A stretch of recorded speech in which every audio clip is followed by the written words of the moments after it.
That's Nick. And that's Joseph. And today we're here to talk about After Yang, the sophomore film directed by Kogonada, which premiered at the 2021 Cannes Film Festival in the Un Certain Regard sidebar. A24 is releasing it March 4th, 2022. Yesterday. Yeah, well, I mean, that's... So I've seen it twice. You saw this at Cannes. This was one of those films where I didn't review it at a film festival because I'm like, maybe I'm just too cranky for what it's giving. I'm not in the right headspace. And upon a rewatch, that is not the case. I did not like this film. I probably liked it even less on a rewatch. I watched this movie. I didn't care for it either. The director, what is their first film? Columbus in 2017, which starred John Cho, Haley Lu Richardson, who's in this film as Ada, and Parker Posey. And I remember liking that film well enough. It's, again, a very contained, quiet film about two people meeting in Columbus. Ohio. Yes, and navigating kind of parental trauma.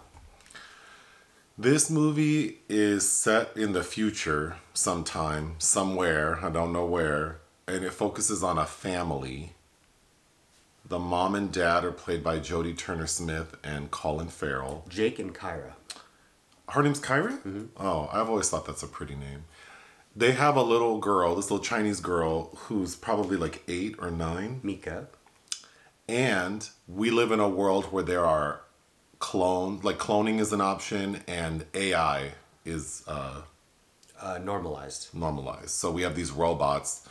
Yang is a robot this family has purchased to raise their daughter, I guess. Yang looks like he's maybe like 20, so he functions as like her babysitter. They also say that Yang is programmed to know like a lot of Chinese facts.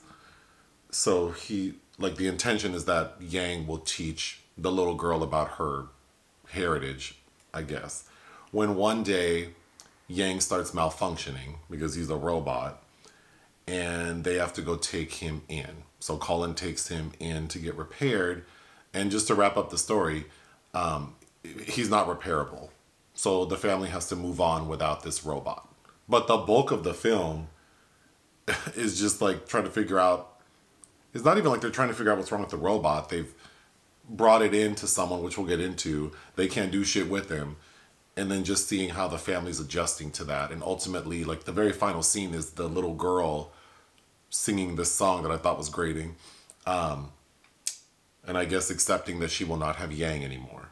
The end. Yes, yeah, because it's based on a short story in a book by Alexander Weinstein, and which I have not read, but which I was reading about, and that it's about our relationship to AI.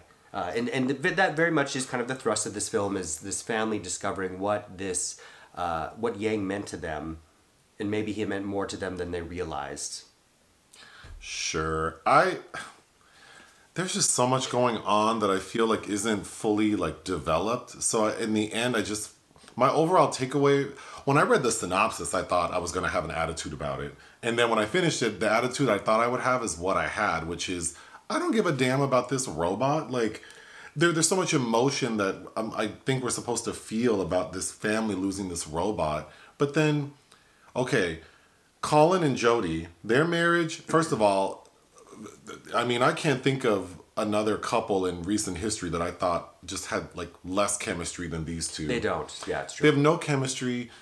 Okay, even before that, I know Jodie Turner-Smith from 2 other films. Queen and Slim and Tom Clancy's Without Remorse. And Queen and Slim, there was a lot about that movie I liked. Same, yeah. Tom Clancy's Without Remorse, I remember thinking she was so flat. Yes. And in this movie, she's the same. Yeah, she's got kind of a little dead behind the eyes thing. To her credit, everybody feels like they were directed to be wooden. And it's a world that feels very sanitized, and we can get into this a little more too. But this feels like a world where there was World War III and maybe China won, and everything is infused in this kind of Pan-Asian aesthetic, which is interesting and could have been better utilized. I agree. And this plays like a family. They look like an IKEA ad. They play that family in Deepon. I don't think you saw that, but it's these refugees are tossed. They have to pretend they're family to survive. Like this couple and a child, and none of them are really related. This feels like that. Like out of some kind of trauma, they're forced to be a familial unit, but they don't really know each other. Okay, the world they live in seems like it's harmonious. Like everything is very zen, like you said. It has a sort of like Asian infused tone, like style to everything. I don't know. It's like some of the food they're eating. It looks like they're eating. Well, they say they're eating ramen, and then the way everyone's dressed, and so it feels harmonious. He has a tea shop. Then I just don't understand I don't understand the foundation and like the background of these people's lives. It just seems like two people who have no chemistry, and their marriage seems a little stressed. Like Jodie's the breadwinner. Colin has this old bullshit ass tea shop that apparently is not doing well, but they have this beautiful home. They have this daughter. They seem comfortable, but not happy.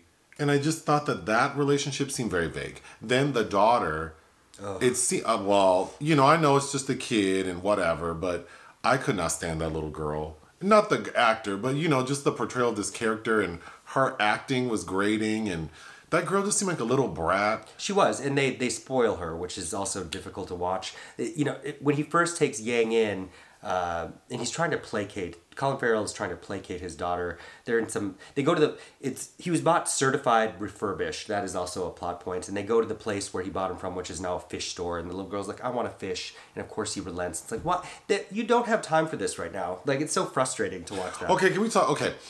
So there's that. So then it's like these bullshit ass parents with this bratty ass girl, and they have this robot raising her. Also, we were talking about this earlier. The world they live in, which seems harmonious and infused with a lot of, you know, Asian references and cultural things. But then it's like the way they're acting towards this girl is like they couldn't have assisted her in understanding her heritage. They needed this Chinese robot to spit all these facts to her. I thought that was weird.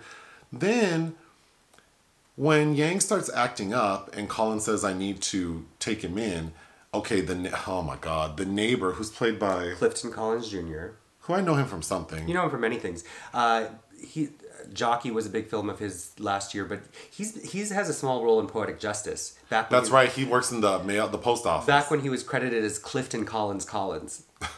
But anyway, I do like him a lot. Sure. But like you said, all of these actors are directed to... I just couldn't stand even his character's performance. So then he's the neighbor. He knocks on the door and is talking to Colin like, what's up? What are you doing? And Colin's like, oh, my robot, I got to take him in. He's certified. You know, I can take him back to where I got him. And the neighbor is like, no, don't do that. I know a guy. He'll charge like half. And like, you have to go to him. That was so stupid to me. Yes. Why would I take my car that's under warranty? Like, why wouldn't I take it back to the dealership to get it fixed and certified? Why would I be like, oh, let me let your friend who's going to charge me half? I'm not going to pay anything to get this robot fixed. To be fair, he does go to that place that gives him a diagnostic first. And that's where we kind of get a little exposition about these robots are organic and they will start to decompose as well. But that's when he brings him to Clifton Collins Jr. Contact, who's seen is this conspiracy theorist who seems really super aggressive.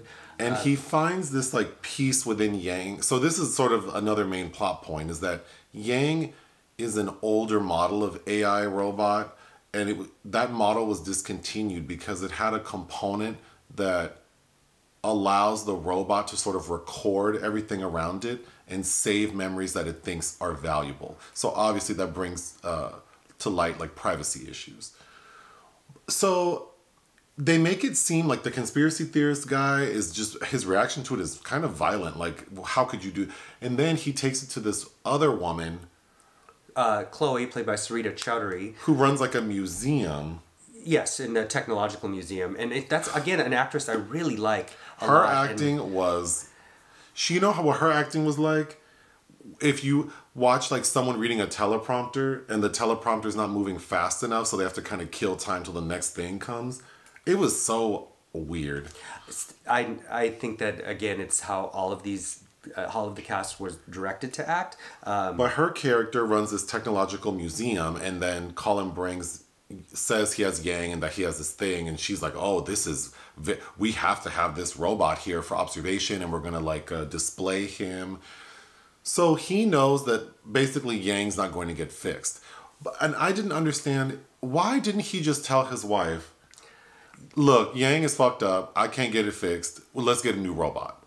Like, well, but him not explaining that to his wife is causing tension because she seems frustrated with him. Well, she's discussed that they wouldn't get a new robot ahead of her knowing this because that would seem weird. Like the pet dying and you just replace it with another one like the pet. That's right. But still, it's like, well, if he knows that like this Yang situation is not going to be resolved, I don't know why he just didn't tell her this is what's happening. Right. It makes it seem like there's something, I was thinking something insidious was happening with the robot. No.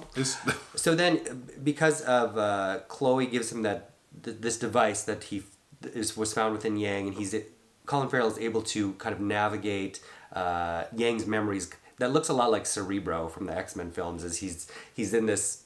Well, he's wearing like the Oculus goggles, and he's in this universe, and he's like navigating these little. I will say that did look cool. Sure, but.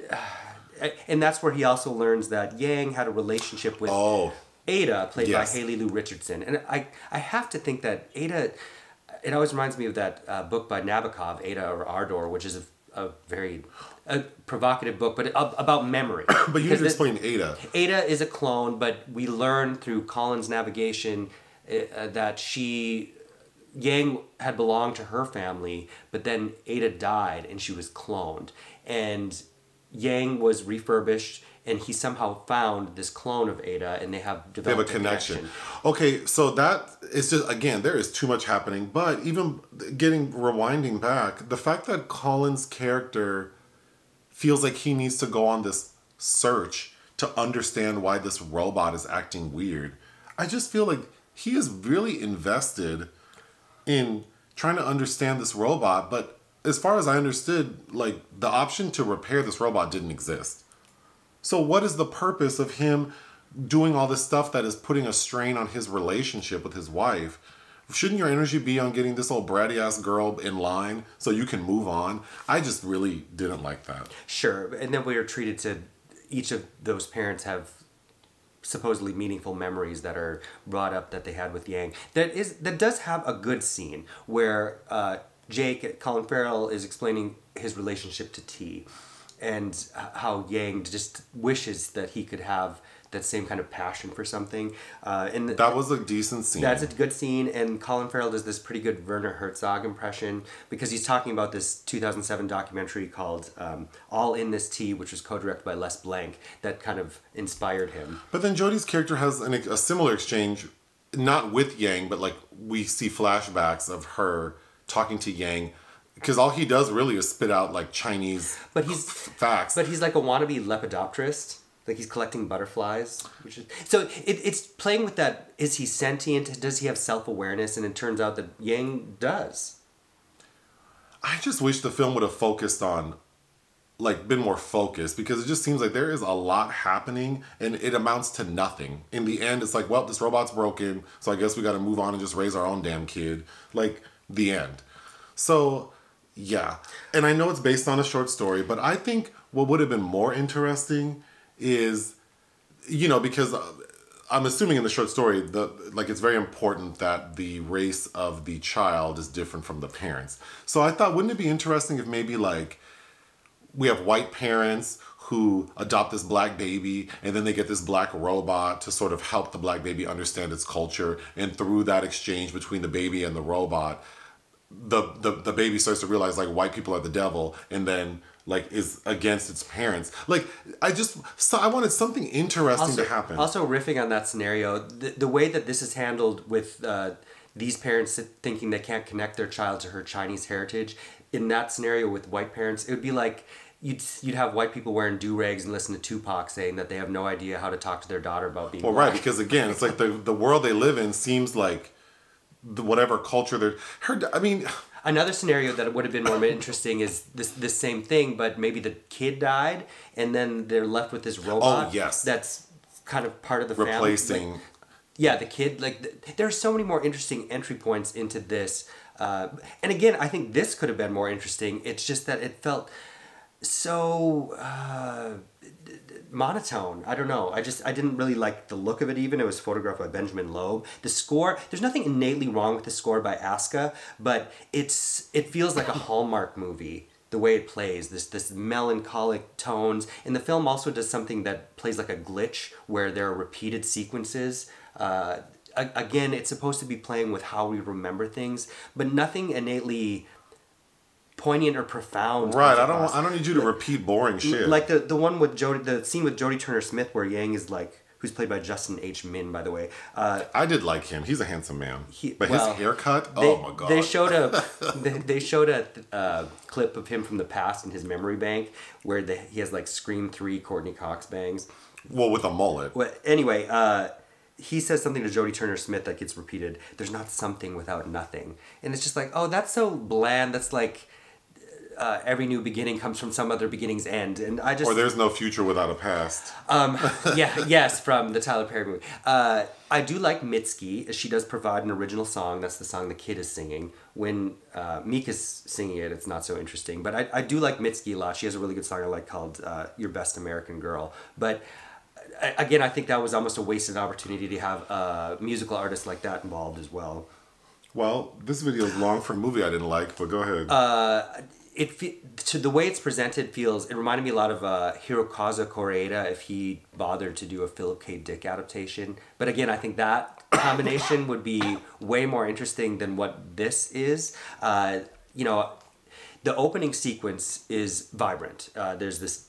Oh, the best scene is the opening scene where we see... Well, it was a little confusing. It's the credit sequence. It's the opening credits, and we see all these families doing like an online like dance battle, like DDR.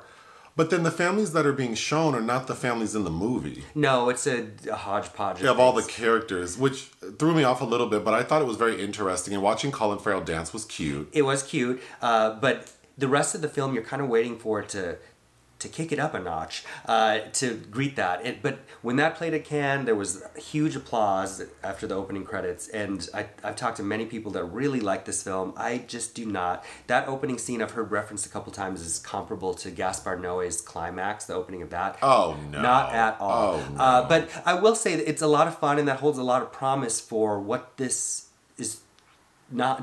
It's just not that kind of film. What would you give it? I would give it 1 out of 5. I really didn't like this film. I really didn't like this film. I would give it 1.5 out of 5.